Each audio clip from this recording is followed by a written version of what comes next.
कहां तक पढ़ लिया था बेटा अपने लास्ट क्लास में? जीरो ऑर्डर पढ़ लिया था पूरा। फर्स्ट ऑर्डर काइनेटिक्स की हम लोग बात कर रहे थे। और फर्स्ट ऑर्डर काइनेटिक्स में क्या क्या देख लिया था हम लोगों ने? Degree of dissociation that is 1 minus e raise to power minus of के टी, है ना। और हमने तीन एक्सप्रेशंस देखे थे, एक एलएन की फॉर्म में, एक लॉग की फॉर्म में और एक एक्सपोनेंट की फॉर्म में। एक्सपोनेंट की फॉर्म में a T is equal to A not E raise to power minus of के टी। और दूसरा हमने देखा l N A not minus l N A T is equal to के टी। और तीसरा हमने देखा था log a not minus log a T is equal to के टी डिवाइडेड बाय 2.303। ग्राफ्स हमने देखे थे, और ग्राफ्स कब एक्स एक्सेस को टच करेंगे और कब नहीं करेंगे ये भी हमने देखा था। लॉग और एल एन के केस में टच करेंगे, लेकिन डायरेक्ट जब A T versus T graph बनाएंगे तो। और अगर करवाना है उस ग्राफ को तो कहां मिलेगा? इनफाइनाइट पे जाके, क्योंकि at t is equal to infinite a t becomes zero in first order reactions. ठीक है, अच्छा आगे देखते हैं। हाफ लाइफ की बात कर लें। Half life of first order.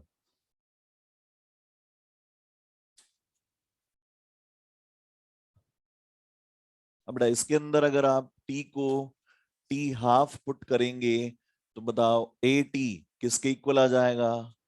A not divided by 2 के इक्वल आ जाएगा क्या?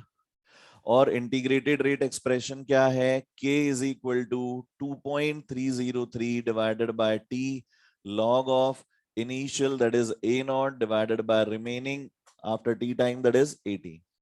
ये k एज इट इज रह जाएगा। 2.303 डिवाइडेड बाय यहां पर क्या रख देंगे? T half log of initial तो वही रहेगा, चेंज नहीं किया जा सकता है। और रिमेनिंग कितना आ जाएगा? That is A not divided by 2, तो ये 2 ऊपर चला जाएगा, ये कैंसिल आउट होगा। और टी हाफ को जब आप इस तरफ ले आएंगे तो it is 2.303 into log of 2 divided by के। अच्छा, ये जो वैल्यू है बेटा क्या लिखी जा सकती है? log 2 is 0.30, तो इसको जब मल्टीप्लाई करेंगे तो इट इज 0.693 और डिवाइडेड बाय के। और ध्यान दें बेटा, क्या 2.303 log 2 को ln2 लिखा जा सकता है? तो क्या ऐसा भी लिख सकते हैं ln2 डिवाइडेड बाय के, है ना, क्योंकि कई जगह पे इस फॉर्मेट में भी आपसे हाफ लाइफ का एक्सप्रेशन पूछ लिया जा सकता है। तो 2.303 log 2 can be written as ln2। तो ये भी ध्यान रखें कि ln2 की वैल्यू कितनी होती है? 0.693। अच्छा बताओ, क्या टी हाफ कैलकुलेशन में कहीं भी कॉन्सेंट्रेशन का यूज हो रहा है? नहीं हो रहा है ना? नहीं हो रहा है ना बेटा? पीछे लास्ट सेकंड लाइन में सेकंड नंबर नहीं हो रहा है ना बेटा? इधर यूज हो रहा है क्या? यूज हो रहा है क्या इधर? क्या बात कर रहे थे?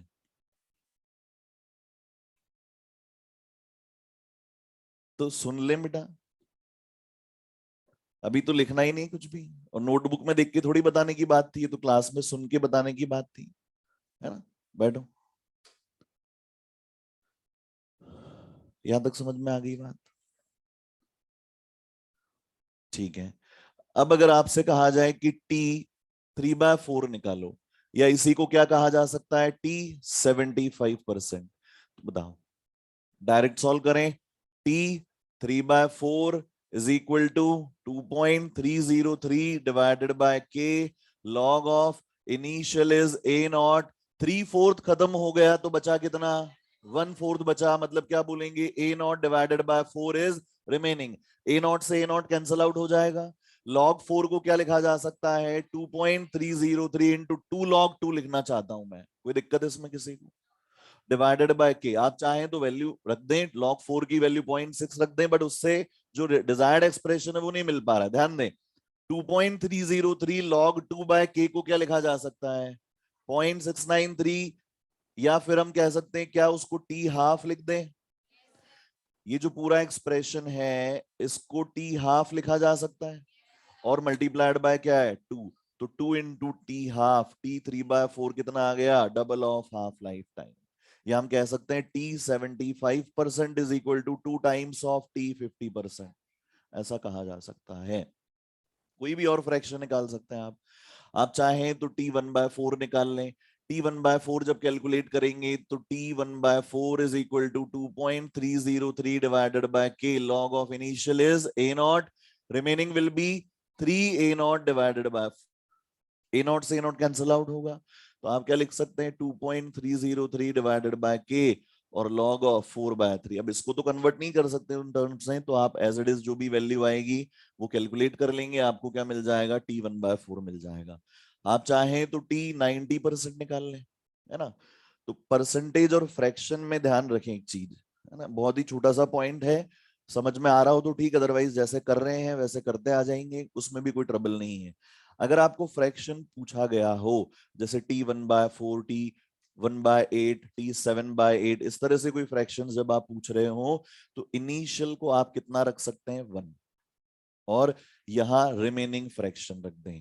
जैसे t1/4 पूछा है तो इनिशियल क्या रख देंगे 1, रिमेनिंग की जगह पे क्या रख देंगे 3/4, क्योंकि हमें पता है इट इज अ रेशियो।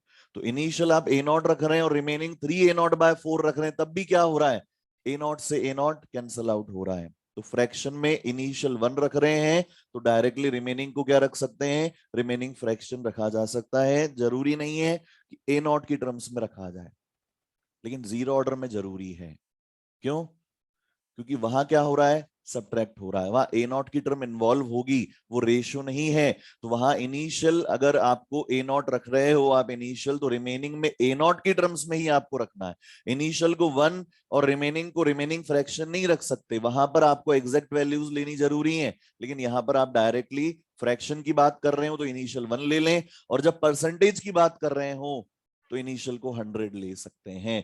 तो यहां पर भी अगर आप t 90% निकाल रहे हैं तो क्या आ जाएगा 2.303 divided by k log of initial कितना रख दें 100, रिमेनिंग कितना आएगा 10।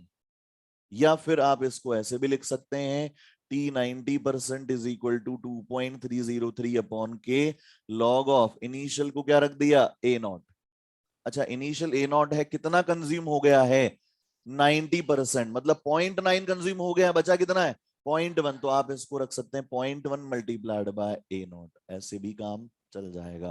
देखो बात वही आ रही है, ये डिवाइड होके कितना आएगा 10, या ए नॉट से ए नॉट कैंसिल आउट होगा, 1/0.1 इज अगेन 10। तो आप चाहें तो परसेंटेज जब दिया हुआ हो तो इनिशियल 100 रख लें डिवाइडेड बाय रिमेनिंग परसेंटेज, और जब फ्रैक्शन हो तो इनिशियल 1 डिवाइडेड बाय सिर्फ रिमेनिंग फ्रैक्शन रख दिया जाए। क्लियर है इतनी बात? लिख लें फटाफट से।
लिख लिया क्या?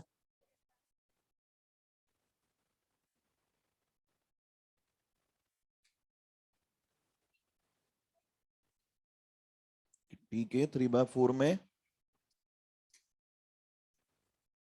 के हटा दिए क्या मैंने? है ना बेटा, इसके साथ ही तो आ जाएगा ना कि इसकी वैल्यू रखी ना अपन ने टी हाफ, तो के इसमें शामिल है।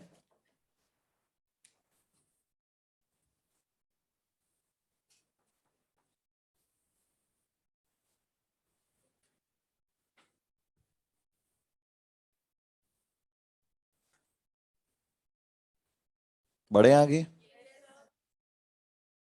देखो बेटा, ये किस तरह का काइनेटिक्स है? जीरो ऑर्डर काइनेटिक्स तो हमने देख लिया था कि एक कांस्टेंट रेट से रेट ऑफ रिएक्शन जो है वो प्रोसीड करती है। इनिशियल अमाउंट या कॉन्सेंट्रेशन आप कोई भी पुट करें, रेट ऑफ रिएक्शन पे उसकी वजह से कोई इफेक्ट पड़ने वाला नहीं है।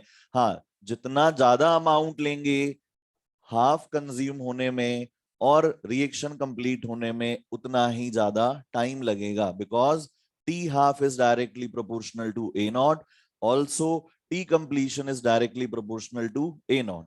फॉर्मूलाज क्या आ रहे थे? T half is equal to A naught upon 2k and T completion is equal to A naught by K. ठीक है। अब ये जो काइनेटिक्स है फर्स्ट ऑर्डर का, इसमें क्या है? Rate of reaction is directly proportional to concentration of the reactant. अब ध्यान से समझें, मान लो इनिशियली मैंने 100 ग्राम लिया है। अब 100 ग्राम रिलेटिवली बाकी के जो अमाउंट्स आगे हम देखेंगे उसके कंपैरिजन में क्या है, जो भी 100 ग्राम के अकॉर्डिंग रेट ऑफ रिएक्शन होनी चाहिए थी वो है, और उसके अकॉर्डिंग रिएक्शन में रिएक्टेंट का कंजम्पशन हो रहा है, उसी रेट से कंजम्पशन हो रहा है। अब हमने देखा कुछ टाइम बाद, बताओ क्या होगा? इनिशियली रेट बहुत ज्यादा है, फिर क्या होगा? उसका मान लो अमाउंट कंज्यूम हो गया, 100 से कितना बचा? 80। अब बताओ क्या कॉन्सेंट्रेशन डिक्रीज हो गई? Rate is directly proportional to, तो बताओ रेट कम हो जाएगी क्या? अब कम रेट से कंज्यूम होने लगा। अब मान लो अब कॉन्सेंट्रेशन कितनी हो गई, अमाउंट कितना हो गया? 60। और कम हो गया क्या? अब रेट ऑफ रिएक्शन और डिक्रीज हो गई क्या? तो अब जो रिमेनिंग अमाउंट है वो कम रेट से कंज्यूम होने लगेगा। कुछ देर बाद देखा हमने कितना हो गया? 40 और कम हो गया। रेट ऑफ रिएक्शन क्या हो जाएगी? और डिक्रीज हो जाएगी। तो क्या हम कह सकते हैं कि rate of reaction will decrease exponentially? क्योंकि इनिशियली कंज्यूम्ड अमाउंट है वो बहुत ज्यादा है, क्योंकि रेट ऑफ रिएक्शन बहुत ज्यादा है, इनिशियल अमाउंट भी बहुत ज्यादा है। फिर जैसे जैसे इनिशियल अमाउंट कम होने लगा, रेट ऑफ रिएक्शन भी कम होने लगी, और अमाउंट कम होता गया, रेट ऑफ रिएक्शन डिक्रीज होती चली गई। तो rate is continuously decreasing with respect to time, because concentration of reactant is also decreasing with respect to time. तो अगर हम यहाँ एक फॉर्मूला की फॉर्म में या एक टेबुलर फॉर्म में देखें, तो हम ये कह सकते हैं कि मान लो हमने कहा यहां पर नंबर ऑफ हाफ लाइव्स, इसको हमने कहा n से रिप्रेजेंट किया। यहां पर हम लिख रहे हैं कंज्यूम्ड परसेंटेज।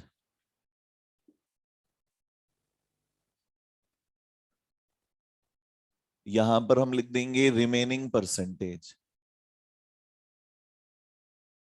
यहां पर लिख दें कंज्यूम्ड फ्रैक्शन, और यहां पर लिख दें रिमेनिंग फ्रैक्शन। ध्यान दें, पहली हाफ लाइफ के बाद हम बात कर रहे हैं। नंबर ऑफ हाफ लाइफ कितनी हुई? 1। समझने के पॉइंट ऑफ व्यू से इनिशियल अमाउंट को या तो 1 मान लें या 100 मान लें। अब पहली हाफ लाइफ के बाद क्या हुआ? पहली हाफ लाइफ कंप्लीट हुई, और हाफ लाइफ मतलब इनिशियल का हाफ कंज्यूम हो गया। तो अगर इनिशियल अमाउंट 1 था तो कितना कंज्यूम हो गया? 1/2। और रिमेनिंग कितना है? तो हम ये कह सकते हैं कंज्यूम्ड फ्रैक्शन 1/2, रिमेनिंग फ्रैक्शन 1/2। और अगर 100 था तो कितना कंज्यूम हो गया? 50। और बचा कितना? 50। तो हम यहां पर दोनों में कितना कितना लिख दें? 50-50। कोई दिक्कत किसी भी तरह की यहां तक? अब ये किस तरह का काइनेटिक्स है इसको समझ लें पहले। मान लो आपके पास एक मशीन है, और उस मशीन की प्रॉपर्टी क्या है कि एक स्पेसिफिक टाइम में, एक फिक्स टाइम में वो गिवन अमाउंट का या जो भी अमाउंट उसमें फीड किया जाता है उसका आधा कर देती है। जो भी अमाउंट उसमें डाला जाएगा एक फिक्स टाइम में क्या कर देगी, वो उस अमाउंट का हाफ कर देगी। And let the fix time be 10 minutes. वो फिक्स टाइम कितना है, 10 मिनट्स। अब मान लो आपने इनिशियली डाला उसमें 100 ग्राम, उसका आधा 50 ग्राम होने में कितना टाइम लगा, 10 मिनट्स लगे क्या। अब बताओ मुझे रेट क्या हुई, 50 ग्राम कंज्यूम होने में कितना टाइम लगा, 10 मिनट्स का। तो रेट क्या हो गई, 0.5 हो गई क्या। अब ध्यान दे, अब कितना बचा हुआ है उस मशीन में, 50 बचा हुआ है। अगले 10 मिनट्स में 50 का कितना बना देगी, 25।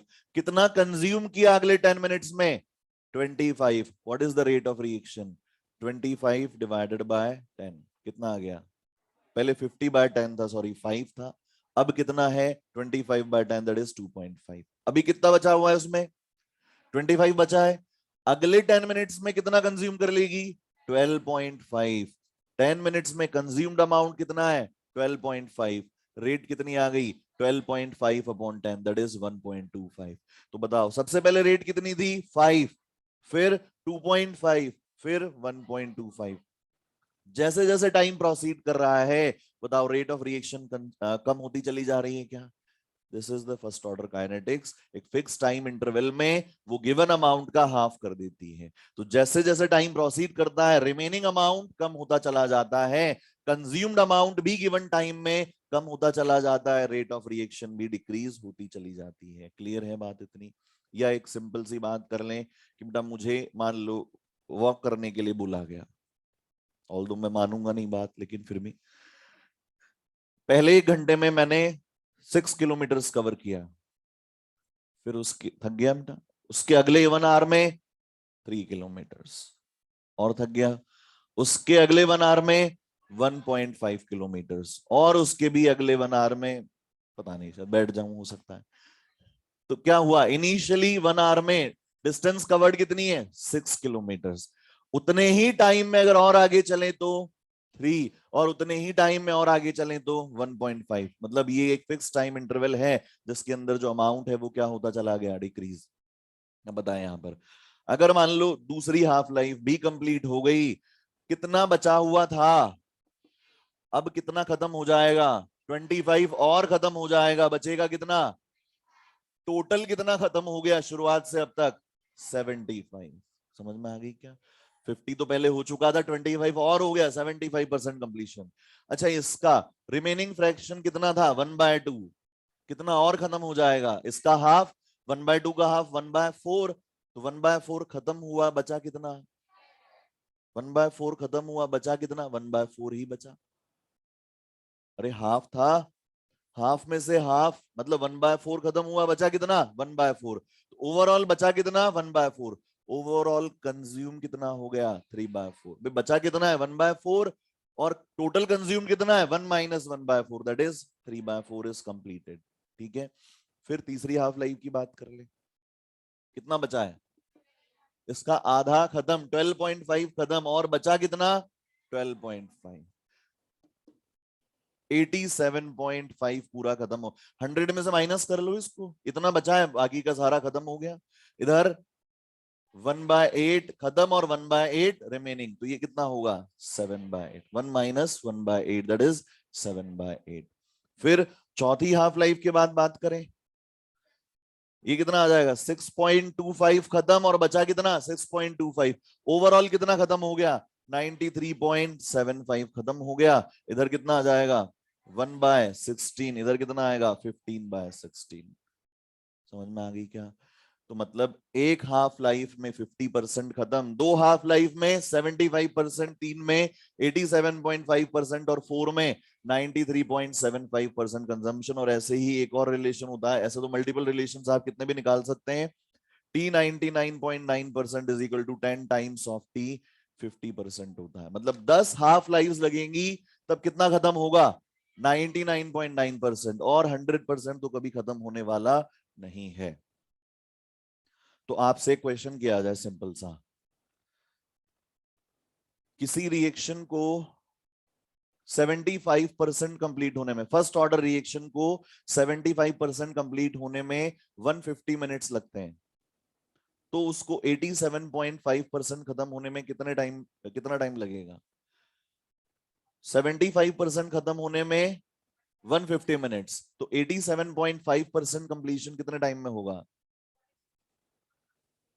225 मिनट्स। कैसे? 75% खत्म होने में कितना टाइम लगा? 150 minutes, which is equal to 2 half lives. 1 half lives कितनी हो गई? 75 मिनट्स की हो गई। और हमें पता 87.5% खत्म होने में कितनी हाफ लाइव्स लगेंगी? 3। तो 75 multiplied by 3, that is 225 minutes. तो इस तरह से ये क्वेश्चंस डायरेक्टली बन सकते हैं। अगर आपको 50, 75, 87.5, 93.75% में डेटा गिवन है तो बहुत आसानी से आप सॉल्व कर सकते हैं। और मान लो अब आपका कहना है सर ये टेबल कैसे याद करें? नहीं होती याद, कोई बात नहीं, फॉर्मूलाज भी है हमारे पास इसी टेबल से रिलेटेड। अमाउंट रिमेनिंग, और ये कब है? After n half lives. n half lives के बाद कितना अमाउंट रिमेनिंग रहेगा? That is initial amount divided by 2n। और कितना परसेंटेज रिमेनिंग होगा? That is 100 divided by 2n। कितना फ्रैक्शन रिमेनिंग होगा? That is 1 divided by 2n। Check करके देख लो, ये देख लो यहां से 3 हाफ लाइव्स के बाद चेक कर लो। 3 हाफ लाइव्स के बाद परसेंटेज और फ्रैक्शन की तो टेबल है हमारे पास। 3 हाफ लाइव्स के बाद 100 डिवाइडेड बाय एन की वैल्यू क्या रख देंगे? 3। तो 100 डिवाइडेड बाय 2 3, मतलब 100 डिवाइडेड बाय 8। चेक कर लो डिवाइड करके कितना आ जाएगा? 12.5 मिलेगा। फ्रैक्शन चेक कर लो, 1 डिवाइडेड बाय 8 आ जाएगा क्या? क्या 1 डिवाइडेड बाय 8 ही बच रहा है 3 हाफ लाइव्स के बाद? ये भी काम कर जाएगा। ठीक है ना, लिख लें फटाफट।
तो ये सारे कब है? After n half lives. और कैलकुलेट क्या कर रहे हैं हम? रिमेनिंग।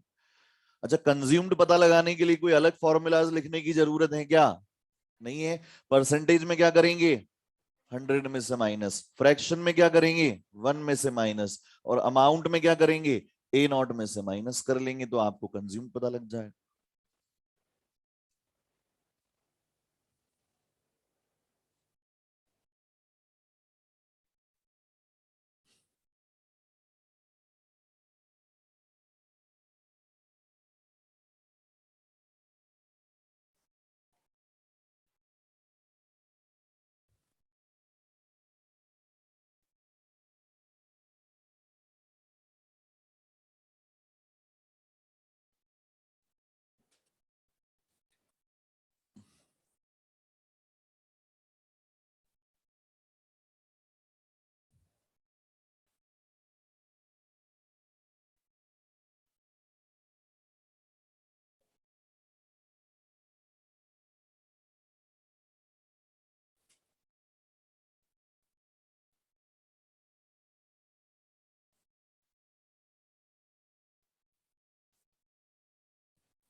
रेस वगैरह मिली है क्या तुम लोग को? मिल जाएगी, पर वो चैप्टर खत्म होने के बाद लगाना। उसमें क्वेश्चंस जो है कॉन्सेप्ट सब इंटरमिक्स्ड हैं। कॉलिजन थ्योरी के साथ में हो सकता है कि इनिशियल ऑर्डर वाले क्वेश्चंस मिक्स्ड हो, तो जब चैप्टर खत्म हो जाएगा उसके बाद रेस सॉल्व करनी।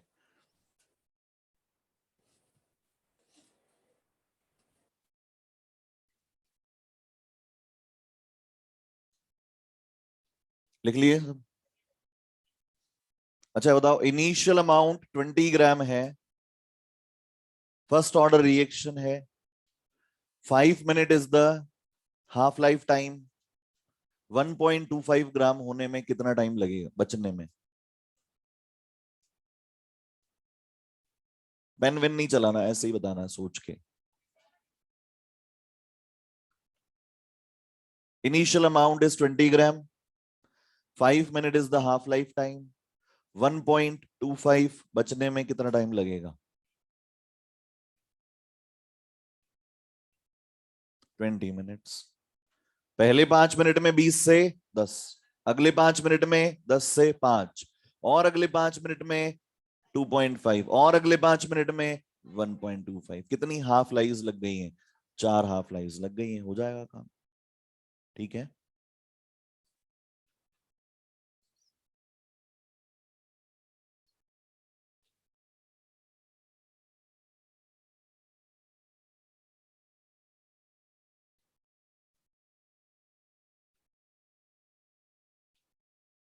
चलो बेटा हमने एक तो ग्राफ क्या देखा है यहाँ पर, rate of reaction versus concentration, है ना?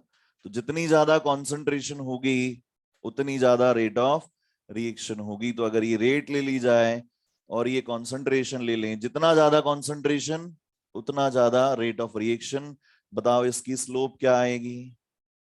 के आ जाएगा क्या? Because R is equal to K A plus zero बोल दें इसको, तो इंटरसेप्ट क्या हो गया? जीरो। स्लोप क्या हो गया? के। एक्स एक्सेस पे ए और वाई एक्सेस पे रेट ऑफ रिएक्शन।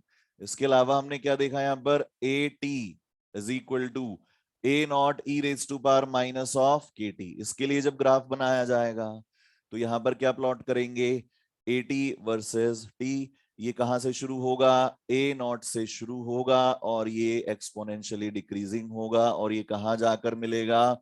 इनफाइनाइट पे जाके एक्स एक्सेस पे मिलेगा। इसकी स्लोप के बारे में नहीं कहा जा सकता बिकॉज इसकी स्लोप कांस्टेंट नहीं है, वेरिएबल है। जैसे जैसे टी बढ़ेगा वैसे वैसे ई की पावर्स नेगेटिव में बढ़ेगी और आपकी जो स्लोप है वो और ज्यादा डिक्रीज होती चली जाएगी, और इस तरीके से क्या होगा? एक एक्सपोनेंशियली डिक्रीजिंग ग्राफ आपको मिलेगा। इसके अलावा कौन सा देखा था अपन ने? L N A T is equal to minus of के T plus L N A naught. इसके लिए हमने ग्राफ ड्रॉ किया था।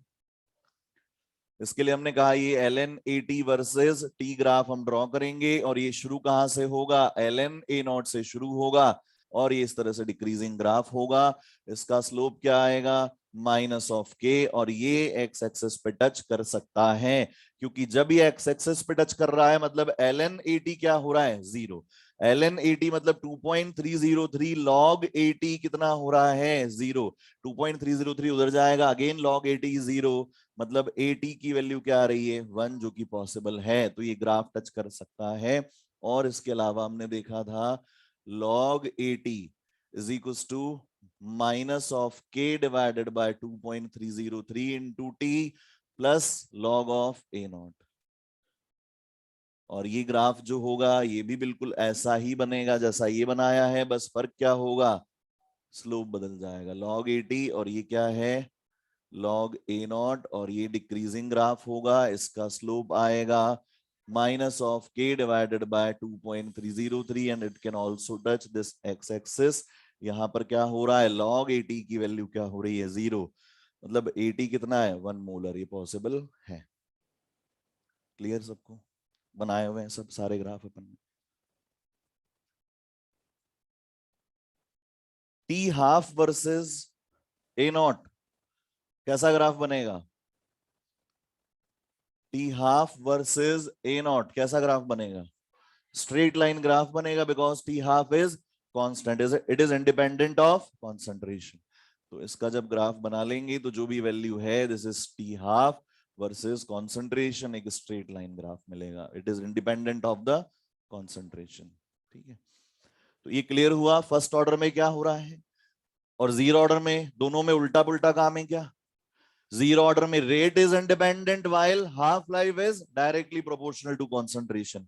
फर्स्ट ऑर्डर में rate is directly proportional while half life is independent of the initial concentration. ठीक है, questions करें आप कुछ, है ना?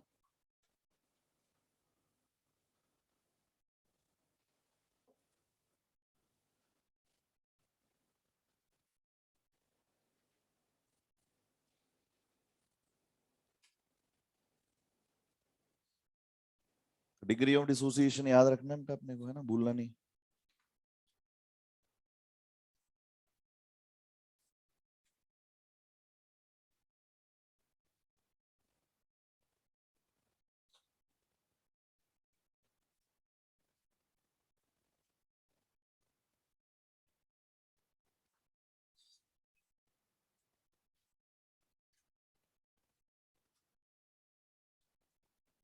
क्वेश्चन लिखो। For the reaction A gives B. For the reaction A gives B. और अच्छा इसमें लिखो, हाँ, for the reaction initial concentration of A is 0.01 molar and concentration of A after 10 seconds is 0.008 molar. Then find T 50% and T 100% if it is of zero order. अगर zero order की reaction है, ए की initial concentration 0.01 और remaining कितनी है 0.008।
अरे एक ही तो निकालना है तुमको, बाकी दूसरा तो डबल हो ही जाएगा। 25 एंड 50।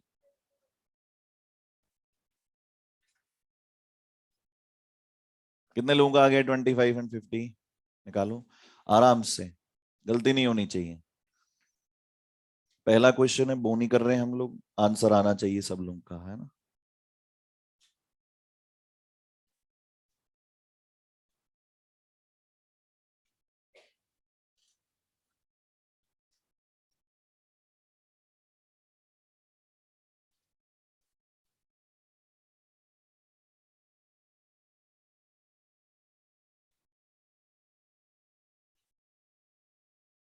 जीरो ऑर्डर के लिए फॉर्मूला क्या लगेगा?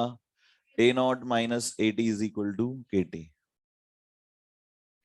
के निकाल लो, के, और फिर ए नॉट अपॉन 2 के।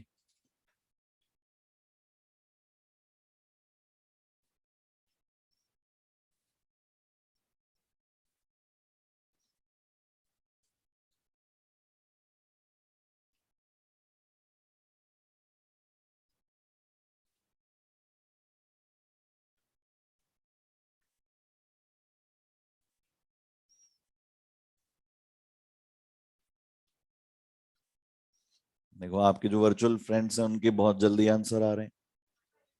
25 एंड 50।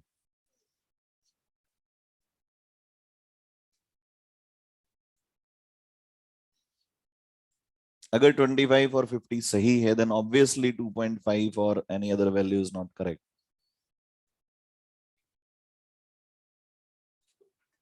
चेक कर लें एक बार, है ना, देखते हैं कहां गलती हो रही है। A not minus A T is equal to के टी। ए नॉट कितना रख दें, 0.001 या 0.01 माइनस 0.008 is equal to K multiplied by 10। अच्छा ये कितना आएगा, 0.002 आ जाएगा क्या, डिवाइडेड बाय बी 10 है इज इक्वल टू के की वैल्यू कितनी आ गई फिर, 2 इंटू 10⁻⁻4 आ गई क्या, ठीक है, के को इतना ही रहने देते हैं। फिर उसके बाद हमें क्या निकालना है, T half, that is equal to A not divided by 2 K है क्या, ए नॉट कितना है 0.01 डिवाइडेड बाय 2 और के कितना है 2 इंटू 10⁻⁻4। अच्छा ये ऊपर चला जाएगा तो 10⁻2 बन जाएगा क्या, क्योंकि ये 10⁻⁻2 और ये -4 तो ऊपर जाके क्या बन गया 10⁻2 मतलब 100 divided by 4 that is equal to 25 और सारी यूनिट टाइम की किस में ली हमने, सेकंड्स में, तो टाइम किस में आएगा, सेकंड्स में। और वैसे भी कर सकते हैं T 100% is double of T half, तो टी 100% कितना आ गया 50, या फिर वैसे निकाल लो T 100% is equal to A naught by K, A naught कितना है 0.01, के कितना है 2 इंटू 10⁻⁻4, ये ऊपर जाके बनेगा 100 divided by 2 that is equal to 50 seconds. ऐसे भी कर सकते हैं।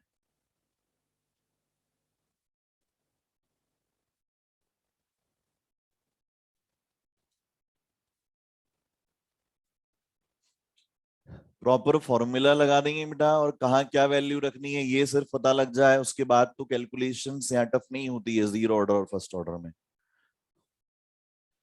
क्वेश्चन लिखिए अगला।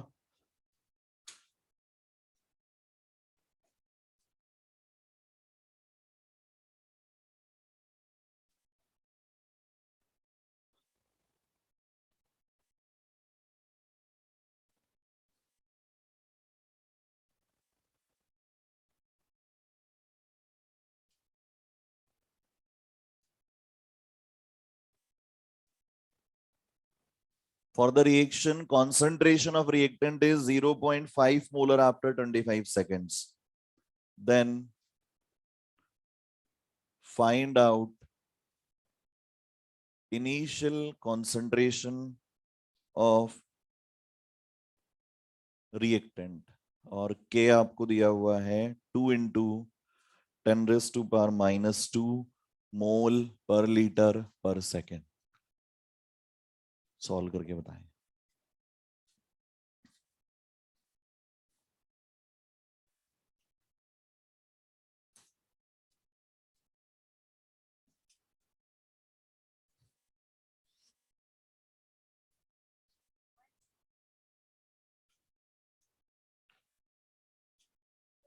वन।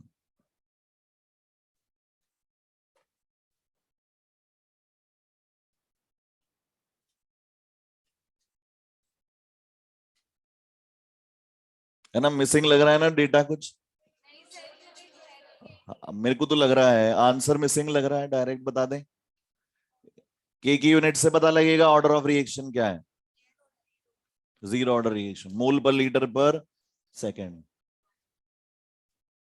वन बिल्कुल सही है।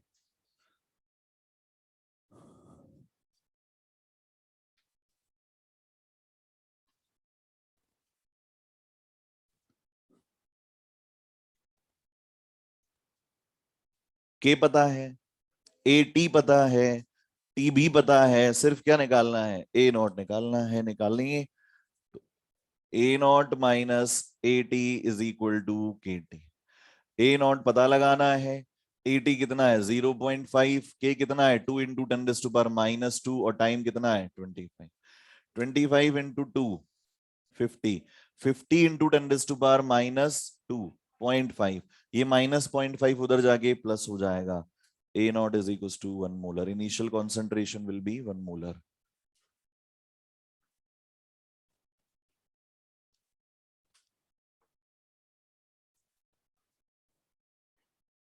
हाँ अगला क्वेश्चन लिखो। A zero order reaction completes 20% in 40 seconds then find out time for 80% completion.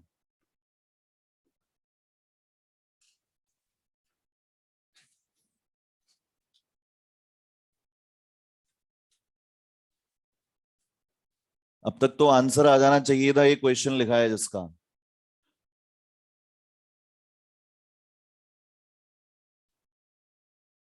बिल्कुल 160।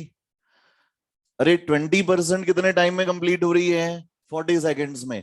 तो 40 सेकेंड में डबल टाइम लगेगा। तो 40% किस में हो जाएगी? 80 में। 60% में ट्रिपल टाइम लगेगा 120। 80% 160 सेकेंड्स में। विश्वास नहीं आ रहा? चेक करके देख लेंगे, पता लगेगा। उतना ही इजी काइनेटिक्स है ये जीरो ऑर्डर का। चेक करके देखेंगे मेथड से क्या 160 ही मिल रहा है।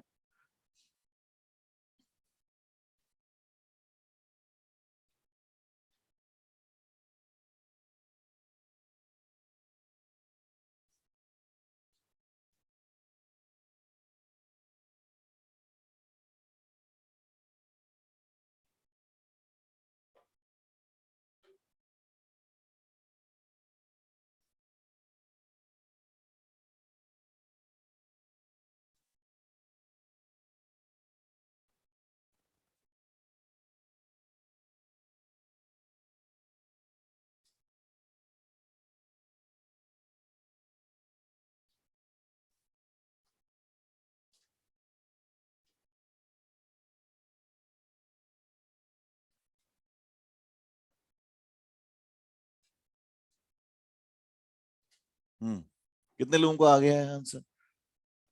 बस डायरेक्ट तो आ गया होगा।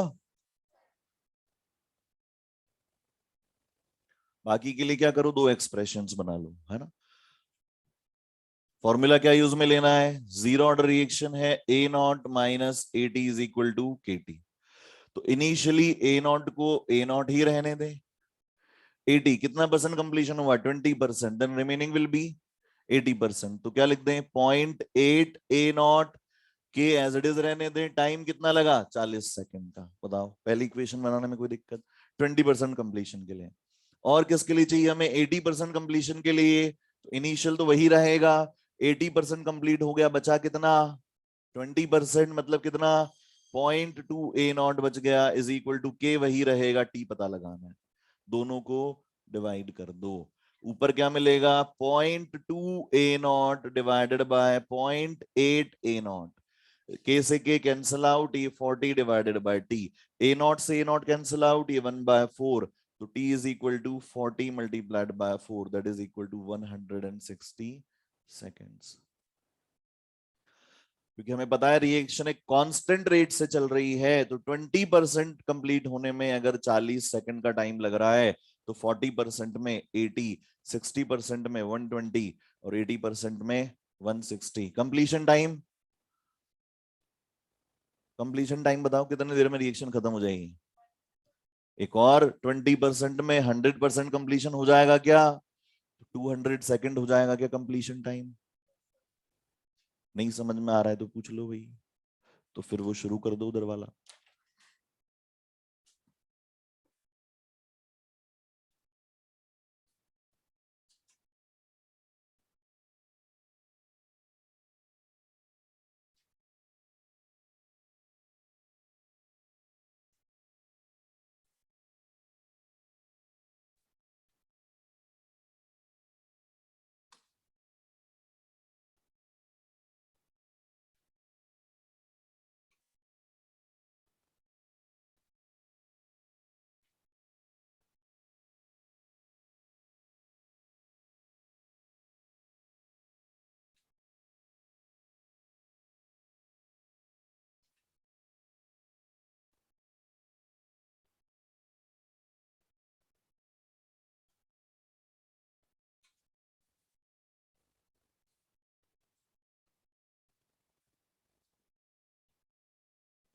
ये पॉइंट दिख रहा है ना भाई सबको?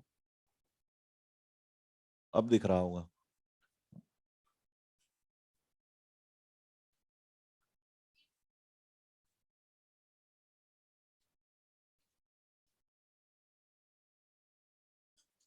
नहीं नहीं, ऐसा कुछ नहीं, पावर वावर में नहीं जाना कहीं भी।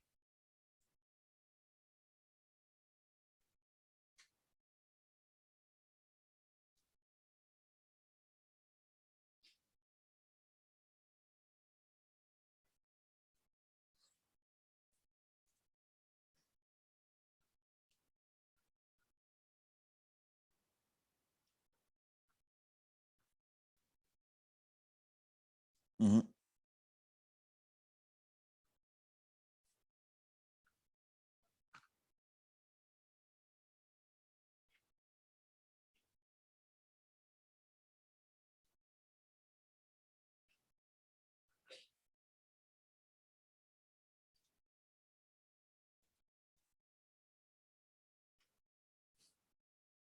कैसे करेंगे?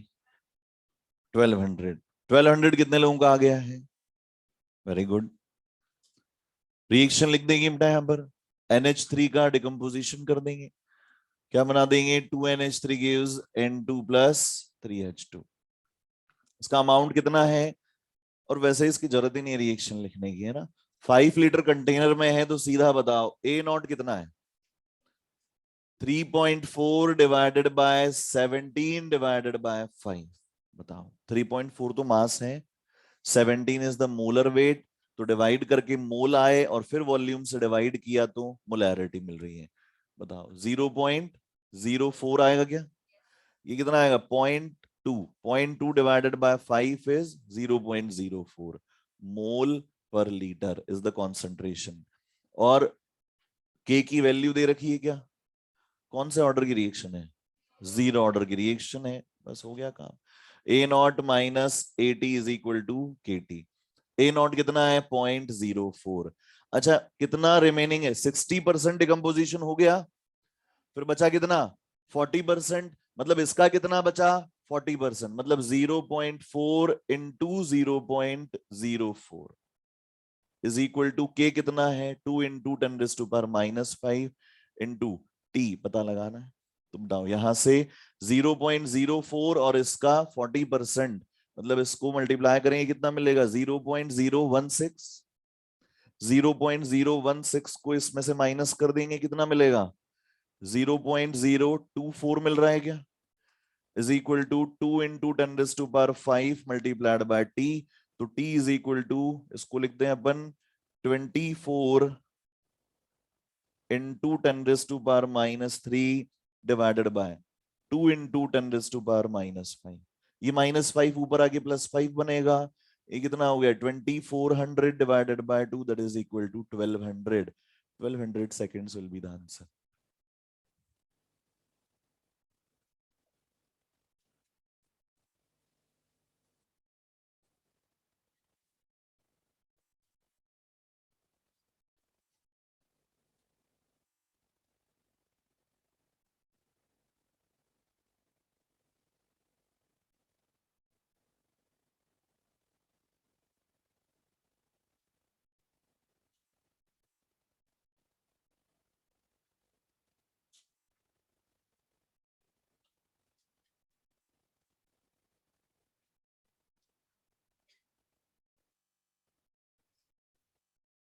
क्वेश्चन लिखो अगला, और ये भी बस खत्म होते ही आंसर आ जाना चाहिए, फिर भी लिख तो रहे हैं पूरा। 75% of a first order reaction gets completed in 4 hours. Calculate time taken for 87.5% completion. आ गया आंसर? कितना आ रहा है? 6 hours।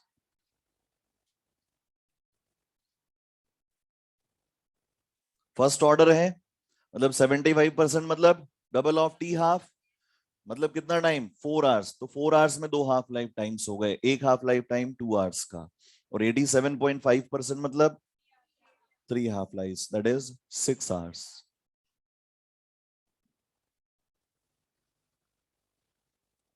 और अगर, क्योंकि जरूरी नहीं है हमेशा इसी तरह के परसेंटेज मिलेंगे, हो सकता है 90 और 80% को कंपेयर करवाया जाए, तो आपको करना क्या है, बिल्कुल सही बात है,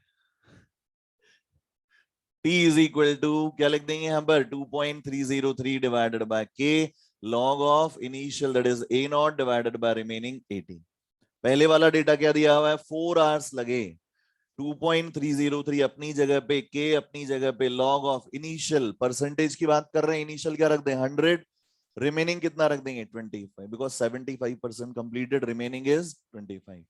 और t हमें पता लगाना है 2.303 अपॉन के एज इट इज रहेगा, log ऑफ इनिशियल इज 100 और कितने परसेंट 87.5% कंप्लीटेड, बचा कितना 12.5, दोनों को डिवाइड कर देंगे, इधर क्या मिलेगा 4 डिवाइडेड बाय t, इधर क्या मिल रहा है log 4 और इधर क्या मिल रहा है log 8, है ना। तो log 4 को क्या लिख देंगे हम, नहीं नहीं क्यों लिख देंगे, हम लिखेंगे इसको 2 log 2 और इसको लिख देंगे 3 log 2, तो ऊपर 2 log 2 और नीचे 3 log 2, तो क्या मिलेगा 2/3, बिकॉज log से log cancel out, sorry log 2 से log 2 कैंसिल आउट हो जाएगा, इधर क्या कर देंगे t is equal to 4 multiplied by 3 divided by 2, 6 hours, ऐसे ही मिल जाएगा आपने।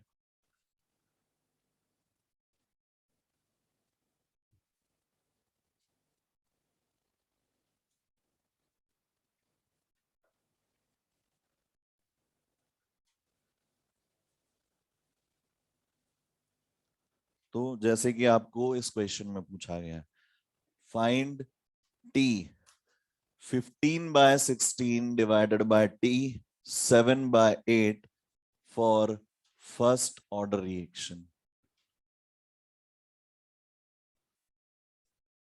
ये पता लगाना है फर्स्ट ऑर्डर में इसकी वैल्यू क्या आएगी।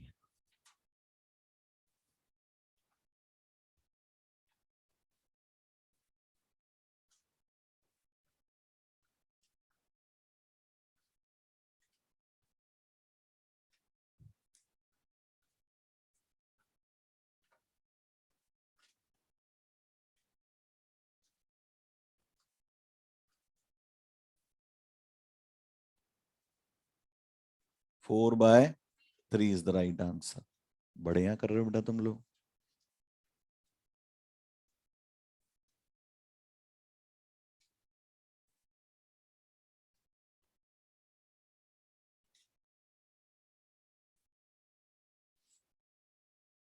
और ये देख के पता लग रहा है आपको आसान कैलकुलेशन दी गई है, क्योंकि 15/16 कंप्लीट हुआ है तो उधर क्या रखना पड़ेगा 1/1/16, और 16 इजीली 2 की पार्ट्स में कन्वर्ट किया जा सकता है, और यहाँ 7/8 खत्म हुआ है, बचेगा कितना 1/8, आप उसको भी इजीली 2 की पार्ट्स में कन्वर्ट कर सकते हैं। 16 को क्या लिखा 4 log 2, और 8 को क्या लिखा 3 log 2, log 2 से log 2 कैंसिल आउट हुआ, बचा क्या 4/3, वैसे ही पता लग रहा है।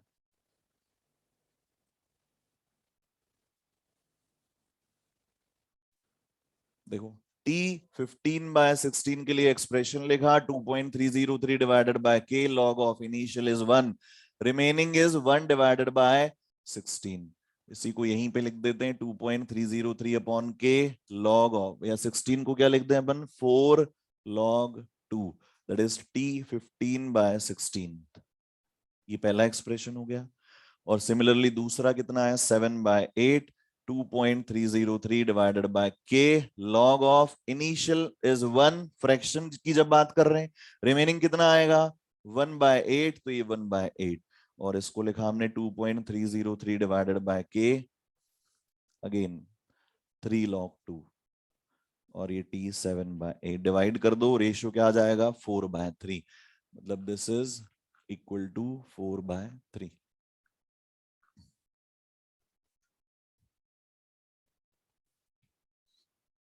अगला question,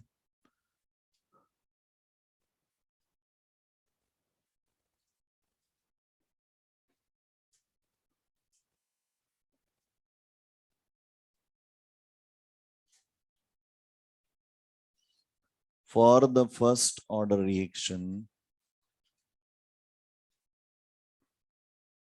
A gives B, the concentration of reactant is reduce from 1 molar to 0.6 molar in 20 minutes. Calculate the time taken for the concentration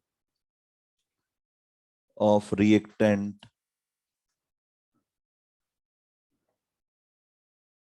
to reduce it from 0.6 molar to 0.36 molar.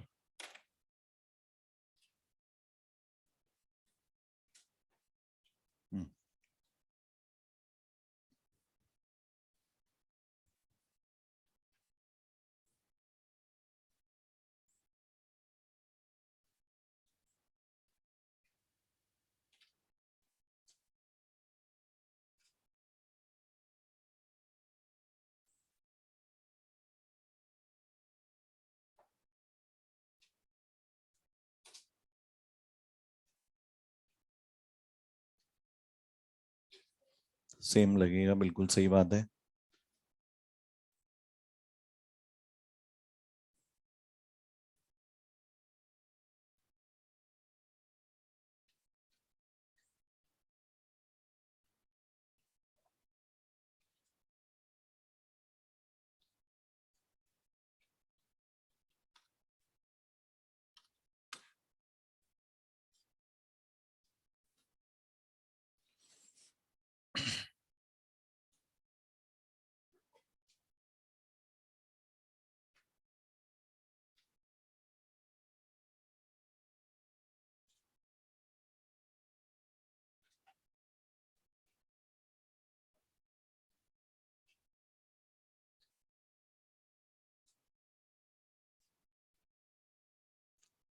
हो गया क्या सबका?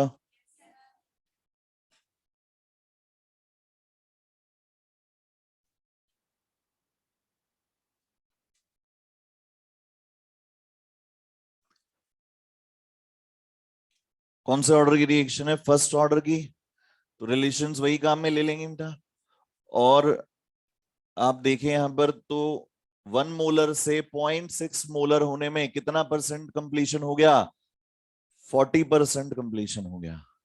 हुआ क्या? इनिशियल कितना था? 1 molar, और कितना बच गया है? 0.6। कितना खत्म हो गया? 0.4। तो 1 में से 0.4 खत्म हुआ, मतलब 40% कंज्यूम हो गया क्या? यहाँ 0.6 है, 0.6 का 40% कितना आएगा? 0.24। 0.24 माइनस कर दो, कितना बचा? 0.36। मतलब यहां भी कंज्यूम कितना हुआ? 40%। और हमने ये चेक किया था कि fraction consumed is independent of the initial concentration. अगर आप 100 ग्राम ले रहे हैं, 50% कंज्यूम होने में अगर आपको 5 मिनट लग रहे हैं, 1 ग्राम लेने पर भी 50% कंज्यूम होने में 5 ही मिनट लगेंगे। 1000 ग्राम लेने पर भी 50% कंज्यूम होने में 5 ही मिनट्स लगेंगे। तो fraction consumed is independent of the initial concentration. निकाला था क्या? क्योंकि ए नॉट से ए नॉट तो कट जाता है, तो टी हाफ ले लो, चाहे टी 1/4 ले लो, चाहे T 60%, T 70%, T 90%, these all are independent of initial concentration. कोई भी इनिशियल कॉन्सेंट्रेशन लो, परसेंटेज कंज्यूम होने में लगने वाला टाइम क्या रहेगा? सेम। 60% कंज्यूम होने में टाइम उतना ही लगेगा, चाहे आप 1 मोलर इनिशियल लें या 0.6 मोलर इनिशियल लें। ऑल्दो यहां पर ये क्वेश्चन कैसे हो रहा है? T is equal to 2.303 divided by K log of A naught divided by AT। Values put कर दो बेटा। T पहले कितना टाइम लग रहा है? 20 मिनट्स का 2.303 upon K as it is है। लॉग ऑफ A नॉट कितना है? 1। रिमेनिंग कितना है? 0.6। और यहां पर T हमें पता लगाना है 2.303 divided by K log of initial कितना रख दें? 0.6, और रिमेनिंग कितना है? 0.36। तो ये ऑलरेडी दोनों में कितना आ रहा है? 1 बाय पॉइंट रिमेनिंग, सॉरी, कितना है? Reduce it from 0.6 to 0.36। 0.36 ही तो आएगा, 0.24 क्यों आएगा? कंज्यूम थोड़ी पता लगा रहे हैं, 80 इज व्हाट रिमेनिंग, और ये क्या बोल रहा है to reduce it from 0.6 to 0.36। अगर यहां होता बाय 0.36 तो फिर आप 0.24 करते, लेकिन ये 2 मतलब कहां तक बच गया है 0.36 इज रिमेनिंग। बताओ दोनों ही केसेस में कितने आ रहे हैं 1 या 10/6 मिल रहा है क्या दोनों में ही? बस तो हो गया काम, ये कैंसिल आउट हो रहे हैं दोनों वैल्यूज, ये भी कैंसिल आउट हो रहे हैं, ये 1 आ जाएगा तो 20/t इज इक्वल टू कितना आ रहा है 1, तो t इज इक्वल टू कितना आ जाएगा 20, तो वही सेम टाइम में लगेगा आप लोग को। अगला क्वेश्चन लिखो।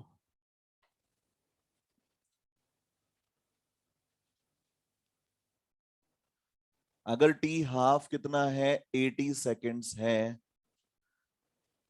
Then calculate the time when 1/16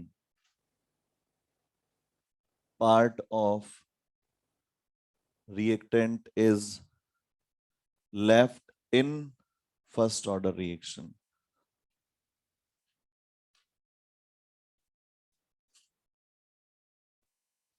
three 1/16 कब लेफ्ट बचेगा 1/16 मतलब 1/2⁴, मतलब कितनी हाफ लाइफ लगी 4 हाफ लाइफ, और एक हाफ लाइफ का टाइम कितना है 80 सेकेंड्स, 4 हाफ लाइफ मतलब 320 सेकेंड्स।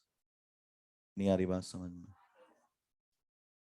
वो टेबल देख लो 1/16 फ्रैक्शन कब रिमेनिंग है 4 हाफ लाइफ के बाद, और 4 हाफ लाइफ मतलब 80 मल्टीप्लाइड बाय 4।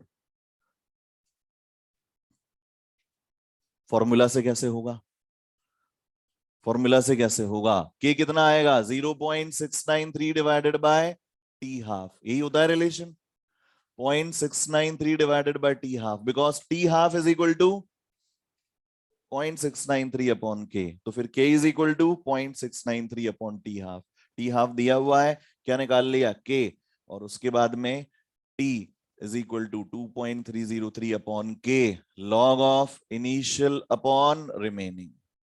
तो t पता लगाना है 2.303 एज इट इज रहेगा, k की जगह पे 0.693 डिवाइडेड बाय 80, और ये लॉग ऑफ इनिशियल कितना रहेगा 1, और रिमेनिंग कितना है ऑलरेडी दिया हुआ अपने को 1 डिवाइडेड बाय 16। अच्छा ये कैंसिल आउट होगा इससे कितने टाइम्स 0.3 टाइम्स, क्योंकि हमें पता है 0.693 कहां से आ रहा था 2.303 इंटू 0.3, तो ऊपर रख दिया 80 डिवाइडेड बाय 0.3, 16 को क्या लिखा हमने 4 log 2 से log 2 कैंसिल आउट हुआ, 80 मल्टीप्लाइड बाय 4 इज 320 सेकेंड्स। ऐसे भी कर सकते हैं।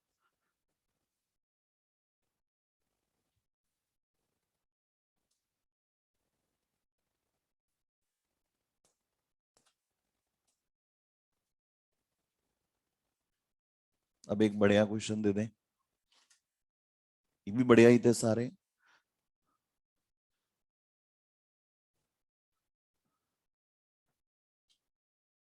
लिखो two compounds A and B dissociate according to first order kinetics। ठीक है,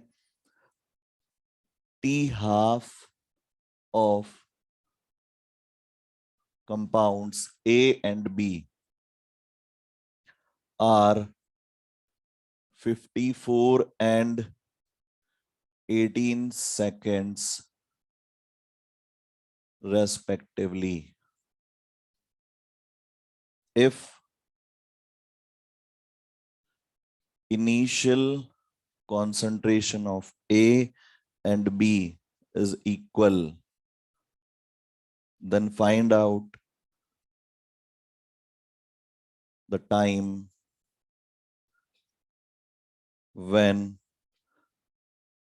concentration of A is equal to 4 times of concentration of B।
क्योंकि एक तेजी से घट रहा है और एक धीमी रेट से घट रहा है।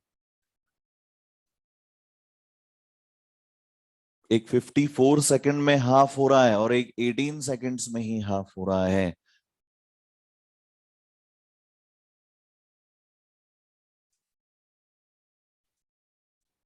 देखो बेटा, ये क्वेश्चन जो है वो दो तरीके से पूछा जा सकता है।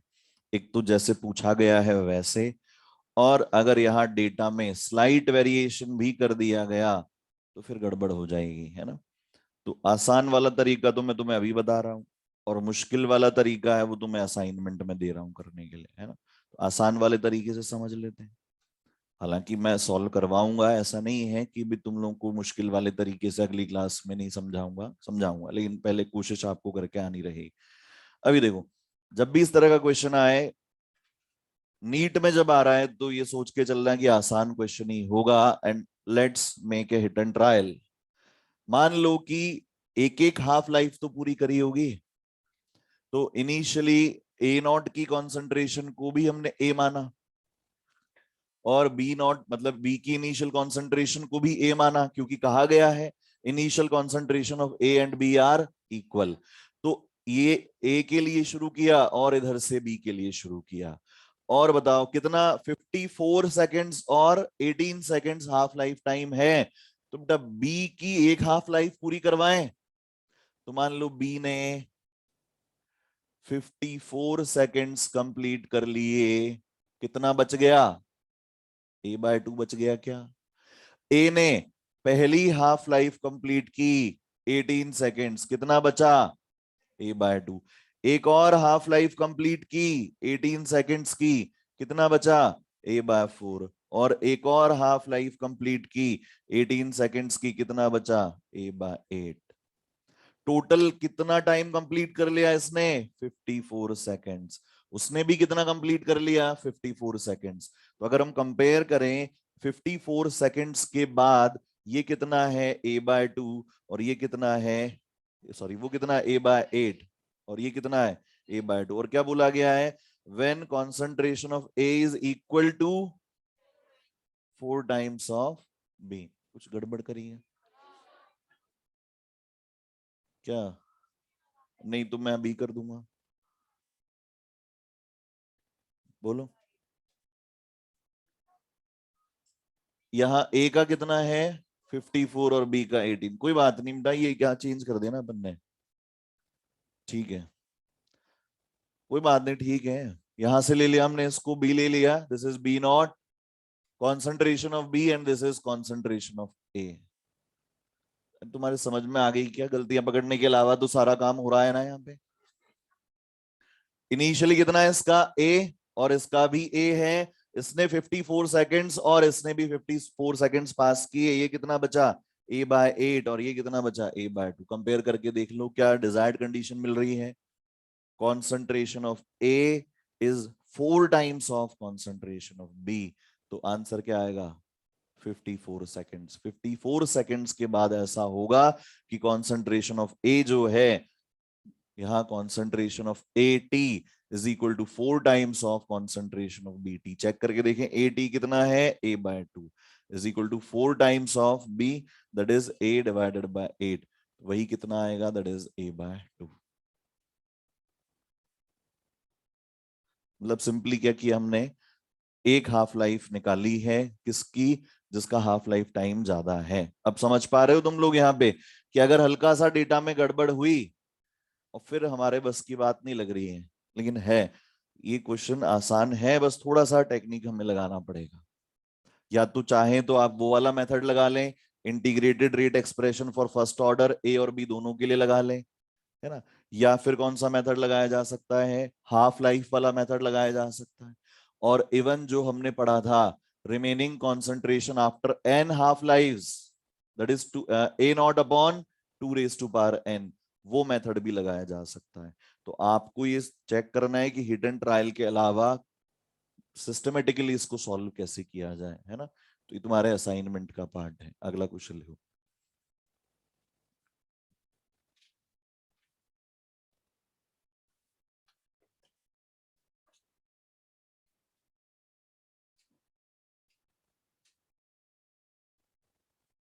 लिखो rate constant for a first order reaction, rate constant for a first order reaction is 2.303 second inverse, and initial concentration after 1 second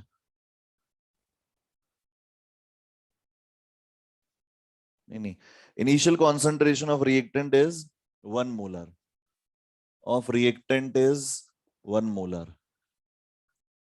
ठीक है, then find out the percentage of initial concentration of reactant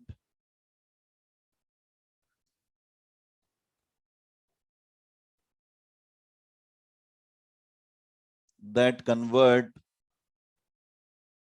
into product after 1 second, and find out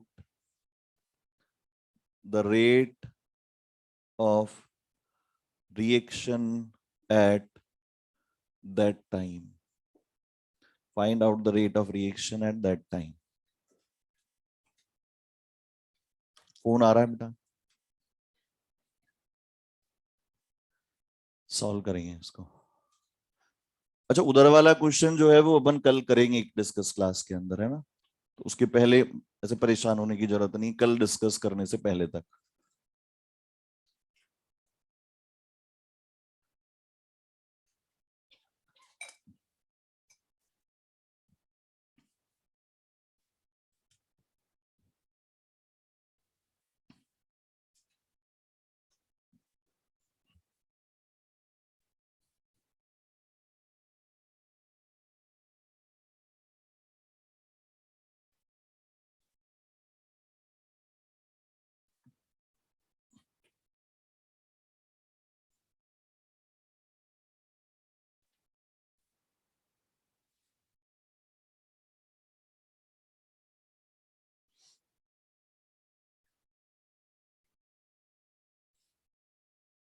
option में ये भी है, 10% भी है, 90% भी है, और बाकी दो वैल्यूज भी हैं। क्वेश्चन पढ़ो अच्छे से, जिनका 10% आ रहा है। क्या पूछा गया अपन से क्वेश्चन में? Find out percentage of initial concentration of reactant that convert into the product, not remaining, consumed पूछा अपन से। तो कितना बच रहा है? 0.9 आ रहा है क्या, या 0.1 आ रहा है? अरे रिमेनिंग की 80 की वैल्यू निकाली होगी ना तुम लोगों ने, कितना आ रहा है? 80, 0.1, और इनिशियल कितना है? 1, मतलब कंज्यूम कितना हो गया? 0.9, मतलब 90% इज कन्वर्टेड इनटू प्रोडक्ट।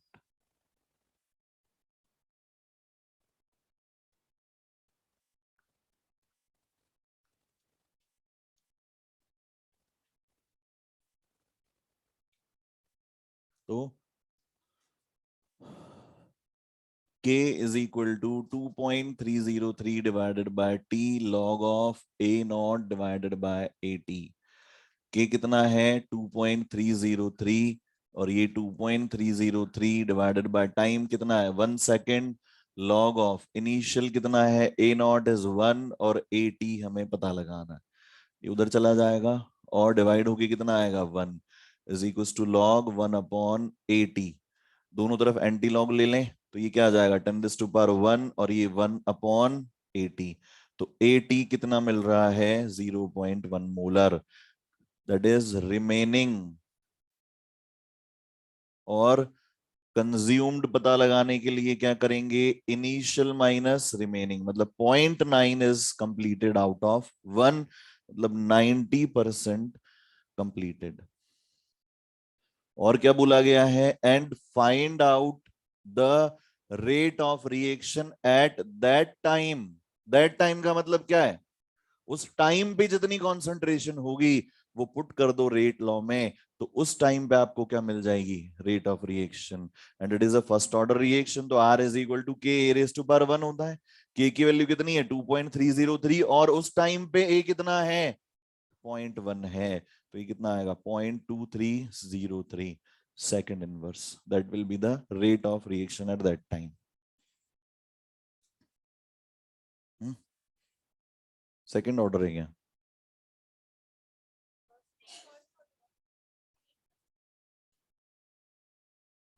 हाँ हाँ सॉरी, रेट ऑफ रिएक्शन के लिए क्या लगाएंगे अपन, मोल पर लीटर पर सेकेंड, मोल पर लीटर पर सेकेंड, ठीक है।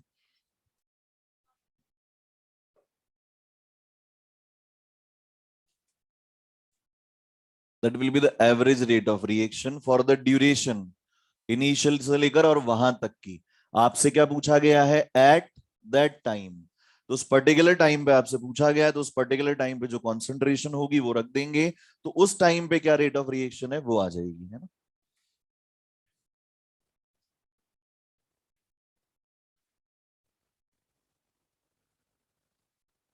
एक क्वेश्चन किया था बेटा हमने पहले, जब रेट ऑफ अपीयरेंस और डिसअपीयरेंस की बात की थी, बिल्कुल वैसा ही क्वेश्चन हम यहाँ पर कर रहे हैं।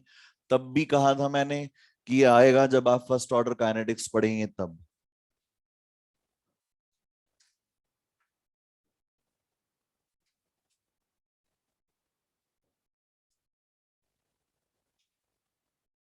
Is a first order reaction,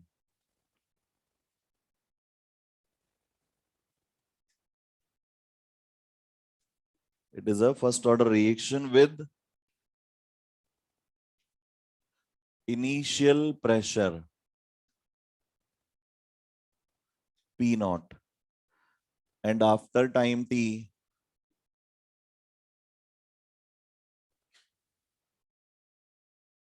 pressure is PT। PT क्या टोटल प्रेशर है आफ्टर टी टाइम, है ना। Calculate K in terms of P naught and PT।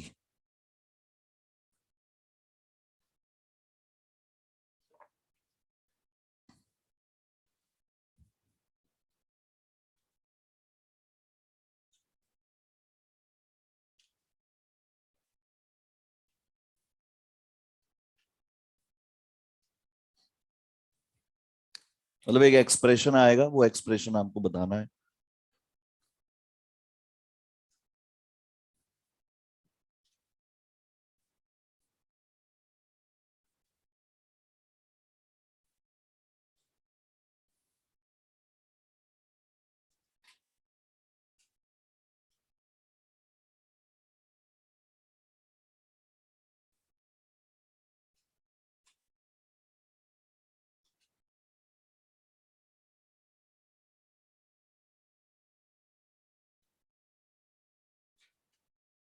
जिन लोग का आंसर आ गया है वो अपनी कॉपीज में लिख कर रखें, सुरक्षित रखें, अभी चेक करेंगे, बताएंगे नहीं एक दूसरे को। पी नॉट अपॉन पीटी नहीं है, पहले बता दूंगा ना, log of P not upon PT नहीं आएगा।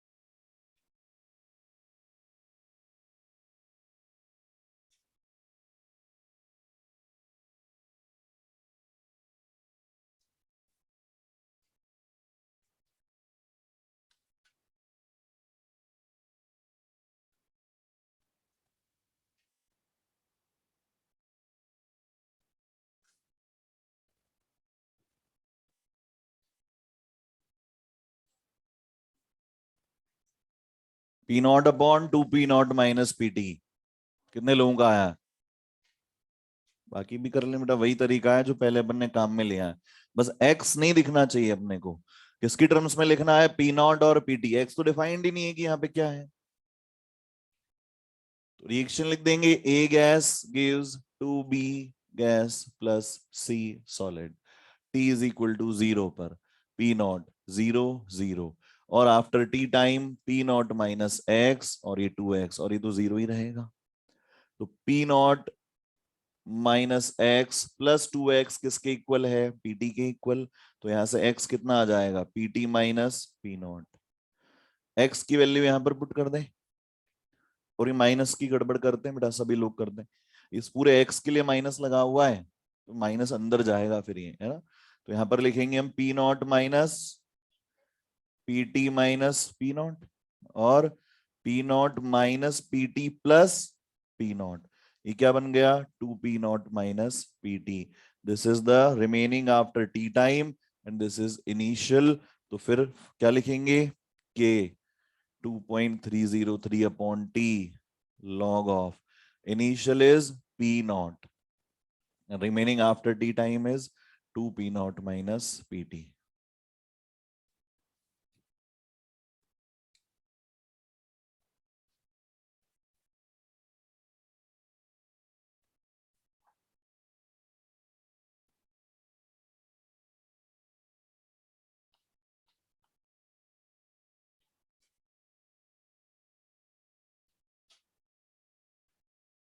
एक और क्वेश्चन लिखो फटाफट से। रेडियो एक्टिव डीके जो होते हैं ना बेटा, they all follow first order kinetics, है ना। तो half life of radio active isotope is 12.3 years if amount of isotope left undecayed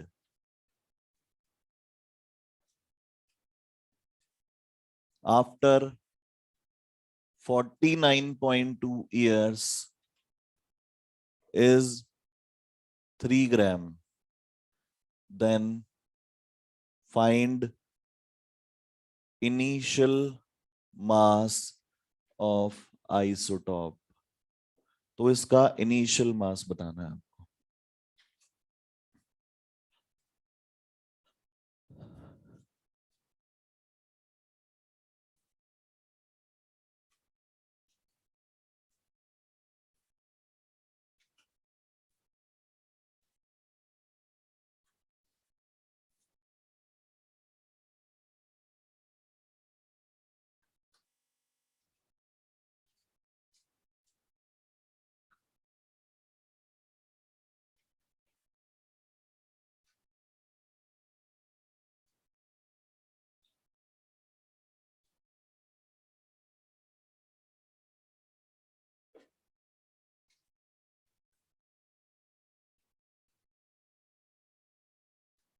hmm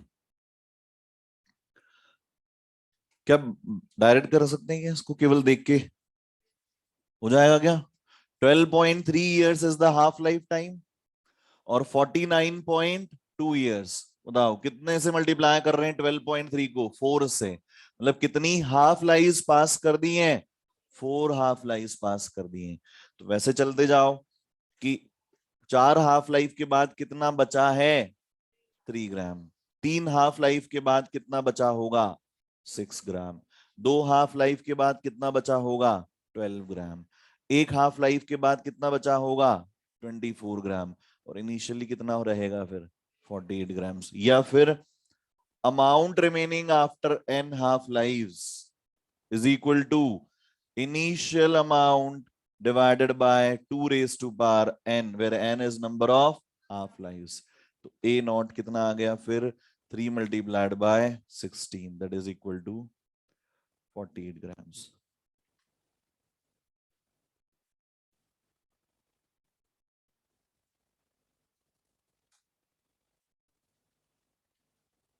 clear है यहां तक सबको? उसके बाद बेटा इसमें एक आता है इंटरवल फॉर्मूला।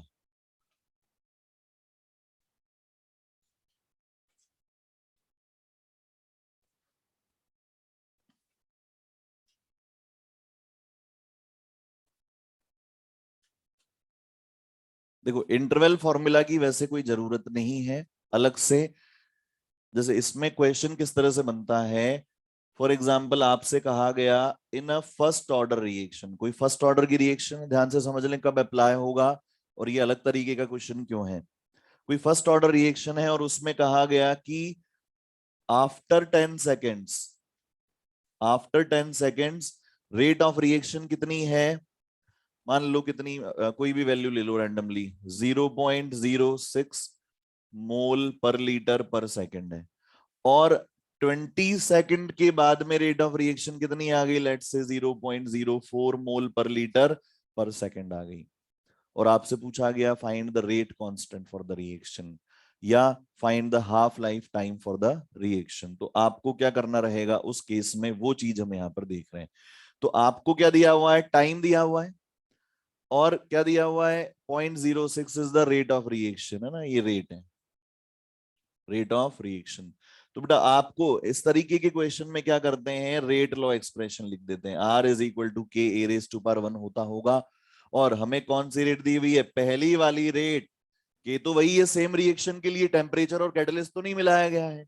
कॉन्सेंट्रेशन ए, इसको ले लो A1 ले लो, पावर तो कितनी आएगी 1 और इसको क्या ले लिया जाए R2 के, कॉन्सेंट्रेशन क्या ले लें A2। तो अगर आप इन दोनों को डिवाइड कर देंगे तो कैसे के कैंसिल आउट हो जाएगा और जो आर का रेशियो आएगा, रेट्स का रेशियो, वही किसका रेशियो आ गया, कॉन्सेंट्रेशंस का रेशियो आ गया क्या, बोलो भाई। तो यहां से अगर आप के की वैल्यू निकालते हैं, दो एक्सप्रेशन निकालें या टी निकालें, तो T1 is equal to 2.303 upon K log of initial कितना रहा होगा ए नॉट और रिमेनिंग कितना रहा होगा AT1 बोल दे इसको। सेम रिएक्शन चल रही है, सेम रिएक्शन में दोनों के लिए इनिशियल कॉन्सेंट्रेशन तो A0 है और इसमें T1 टाइम के बाद रिमेनिंग कितनी है AT1 और T2 टाइम के बाद में 2.303 divided by K log of initial is what A0 divided by AT2 बोल सकते हैं इसको। दोनों को डिवाइड कर दो, डिवाइड करने पर इधर क्या आएगा, यस सॉरी डिवाइड नहीं करें, सब्ट्रैक्ट कर दें दोनों को।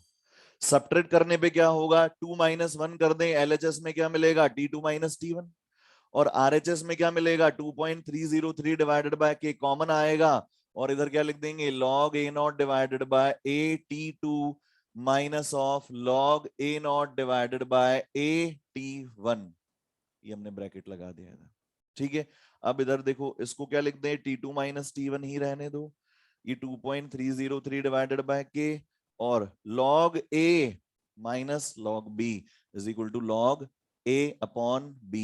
A अपॉन B करेंगे तो बताओ ये ऊपर और ये नीचे, A0 से A0 कैंसिल आउट होगा, ऊपर क्या आ जाएगा AT1 और नीचे क्या आ जाएगा AT2। तो ऊपर लिख दिया हमने concentration of AT1 divided by concentration of AT2। ये इंटरवल फॉर्मूला होता है। कैसे, T1 टाइम पे कॉन्सेंट्रेशन और ये T2 टाइम पे कॉन्सेंट्रेशन और बाकी का सारा सेम रहेगा, यहां से क्या आ जाएगा K और इसी को क्या बोल सकते हैं, हाँ सॉरी लॉग लगाएंगे ऑब्वियसली, है ना। लॉग ऑफ यहां पर लिख दें हम AT1 divided by concentration of AT2 और इनको आप ये भी लिख सकते हैं T2 - T1 is equal to 2.303 upon K log of, बताओ क्या लिख दें इसको, R1 बाय R2 लिख सकते हैं क्या, बिकॉज चेक करो वहां पे K से K कैंसिल आउट होगा, A1 is the concentration at T1 time, A2 is the concentration at T2 time। तो इसी को आप क्या लिख सकते हैं, R1 by R2 भी लिख सकते हैं। तो इस पे एक क्वेश्चन है वो अपन देख लेंगे, सॉल्व हो जाएगा, नोट कर लें इसको एक बार, इसको फिर से अपन अगली क्लास में ले लेंगे समझने के लिए, ठीक है ना। तो फर्स्ट ऑर्डर और जीरो ऑर्डर के जितने भी क्वेश्चंस हैं सारे कंप्लीट कर लेने अपने को, मैं बता देता हूँ कौन कौन से हैं, मॉड्यूल देना बेटा।